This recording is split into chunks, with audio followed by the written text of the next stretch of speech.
It means everything. I live to work. For the past 18 years, Susan McLaughlin has owned the Rusty Spur in Old Town Scottsdale. Friday nights, normally filled with drinks and music, now silent. Different.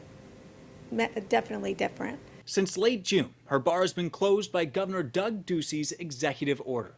It's like being on forced retirement. Over time, we'll see reductions and not increases. The numbers have gone down since that order, and this week, the state releasing new guidelines on how gyms, bars, and theaters can reopen.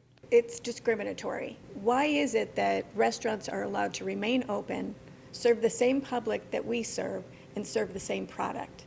And yet they don't have to meet any of the data benchmarks that we now have to meet. The difference between a restaurant and a bar is the liquor license. Restaurant licenses require 40% of their gross income to come from food. Bars don't have that food requirement, and that's what allows restaurants to stay open and keeps bars closed until the percentage of positive cases drops below 3%. Restaurants are packed. They're packed with people who are consuming alcohol. The governor's guidelines do allow places like the Rusty Spur to open back up if they go to a restaurant model under certain conditions, which Susan says the Spur will do, but it won't be the same, and some bars likely won't survive. Some of them they have to shut their doors forever. Susan hopes that someday soon her job will be a dream job once again. But with the new benchmarks, those Friday nights of drinks and music seems a long way off.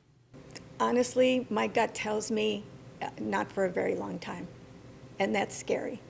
The governor's office says they are following the advice of health experts. Also, it should be noted that businesses can appeal to try to reopen even if they don't necessarily qualify based off those benchmarks, but they do have to go through an appeals process to do so, which could take weeks.